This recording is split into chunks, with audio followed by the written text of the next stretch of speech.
Two vegan activists say they are not sorry after being slammed by a magistrate for breaking into WA pig farms. So broke into a Pinjarra piggery, chaining themselves to equipment. The pair refused to apologise outside.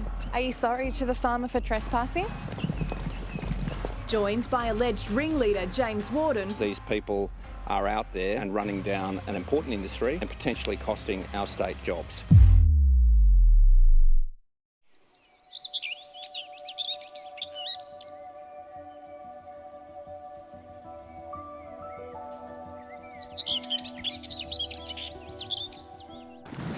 All right. You want to be in it, don't you? Yeah, my name's Nigel Harding. I'm 58 years old and live in Boyup Brook, Western Australia. You going to stop now?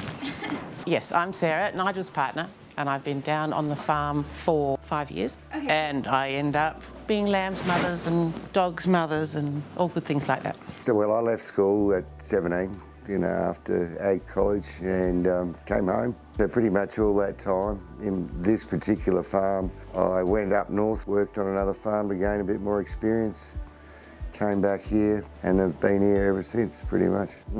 What type of people do you believe should work on a farm? What type of people? We have to be passionate about your animals and the soil. You've got to strive to keep survival rates as high as possible, growth rates as high as possible. You have to have a passion for it. It's not a part-time job. People who are interested in making a difference, who understand the importance of how a farm runs. I thought farming was sheep in a paddock and that's it, but it's very labour intensive. It's a lot of hard work. There's a lot of satisfaction at the end of the day. You really want someone who's got an eye for making things better. How would you describe life on the farm? Oh, it's great. You're your own boss. You can work as hard as you like and you reap the rewards. Like the lamb pen at the front, would you be able to explain that for us? The lamb pen out the back that now has 16 lambs in it and one with a broken leg are orphans that have been found in the paddock during lambing where there is no mother in sight anywhere, and if we don't pick them up and bring them back, they'll die. Can't help myself, which is why I have 16. I used to bottle feed them, mix up formula and feed them all 4 times a day. They do sleep during the night, thank goodness.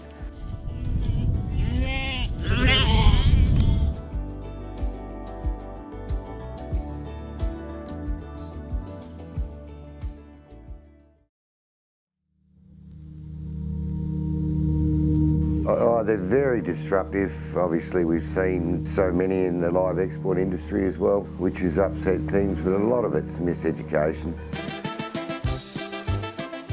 Vans are free to move out. Michael, stay in place to act as an animal care receptacle. Over. What number is this lock? What number is this lock? Would you please be able to introduce yourself? So, my name's James Warden. You're home, come here. Hey, everything's going to be alright from this point forward, alright? Everything's going to be alright from this point forward. Dude, you get the out of my place. I've had 650 message requests of farmers and truck drivers messaging me saying that they're going to find me and murder me. I'm Tash Peterson. I'm a 26-year-old animal rights activist. I'm pretty well known for my forms of non-violent protesting for the most oppressed beings on this planet.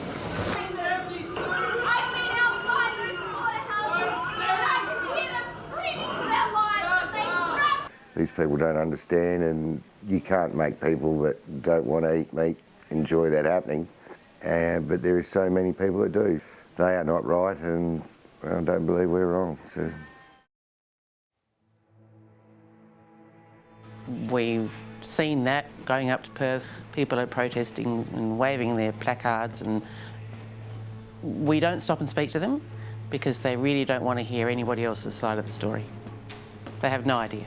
The footage on the television of all of the sheep struggling for breath down below decks on that ship, which is what brought it to the world's attention. The footage was actually over 4 years old.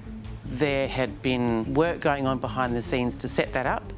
For that to happen it was animal activists who organised it, and that's the outcome. And then the outcome after that was that they stop all the ships, which not only affects the people who work on the ships and the people in the countries that the sheep are going to, but the farmers on a really basic level. They can't sell a sheep, And if they can't sell their sheep, then they're not getting their money that they use to buy food to feed their other stock. And it's just a roll-on effect. And a lot of people had a lot of difficulty dealing with it, and it creates huge mental health issues. The increase in farmer suicide is huge. Yeah. There are people, even in the town here, who've taken their lives because they can't see a future. There are a lot of people in the country, a lot of farmers who've never married and don't have children and don't have anyone, who are on their own. But occasionally, you know, someone will slip through the cracks and then you just find out later that someone's taken their life and no one knew.